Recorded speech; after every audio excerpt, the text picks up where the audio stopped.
જૂનાગઢમાં બાંટવા ખારો ડેમના 10 દરવાજા 4 ફૂટ સુધી ખોલવામાં આવ્યા છે। બાંટવા ખારો ડેમ જેમાં 10 દરવાજા 4 ફૂટ સુધી ખોલીને નદીમાં પાણી છોડવામાં આવી રહ્યું છે। દુકાન અને ઘરમાં પાણી ફરી વળ્યા કેમ કે ખૂબ પાણી છોડવામાં આવ્યું। જૂનાગઢના બાંટવા ખારો ડેમના 10 દરવાજા ખોલી દેવામાં આવ્યા છે અને 4-4 ફૂટ સુધી દરવાજા ખોલીને પાણી નદીમાં છોડવામાં આવી રહ્યું છે, જેના કારણે બાંટવા શહેર જળમગ્ન થઈ ગયું છે। શહેરી વિસ્તારમાં ડેમમાંથી છોડાયેલા પાણી ઘૂસી ગયા છે। દુકાન હોય કે ઘર હોય, પાણીનો પગ પેસારો જોવા મળી રહ્યો છે, જેના કારણે ઘર વખરીને દુકાનમાં માલ સામાનને ખૂબ નુકસાન પહોંચી રહ્યું છે। જનજીવન પ્રભાવિત થયું છે। ડેમમાંથી પાણી છોડવામાં આવતા નીચાણવાળા વિસ્તારોને એલર્ટ રહેવા માટે પણ કહેવાયું છે।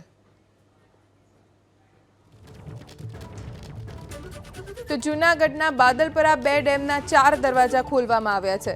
4 દરવાજા ખોલીને નદીમાં પાણી છોડવામાં આવ્યું। 2 ફૂટ સુધી 4 દરવાજા ખોલવામાં આવ્યા છે।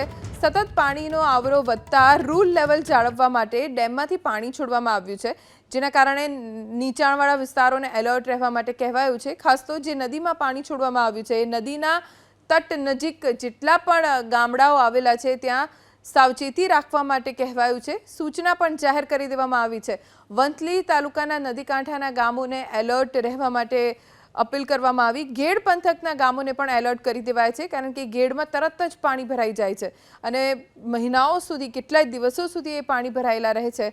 જૂનાગઢના બાદલપરા 2 ડેમની આસપાસ જેટલા પણ ગ્રામ્ય વિસ્તારો આવ્યા છે, વંથલી અને તેની આસપાસના વિસ્તારો કે જ્યાં સાવચેતી રાખવા માટે સૂચના આપવામાં આવી છે। નદી કિનારે ન જવું, ગામમાં સાવચેતી રાખવી, કેમ કે પાણી નદીમાં છોડવામાં આવતા નદી 2 કાંઠે વહેતી જોવા મળી અને પાણી ગામમાં ઘૂસી ગયા છે, શહેરી વિસ્તારોમાં ઘૂસી ગયા છે, જેના કારણે ઘરમાં અને દુકાનમાં પાણી ભરાઈ ગયા, જેના કારણે માલ સામાન ઘર વખરીને નુકસાન પહોંચી રહ્યું છે।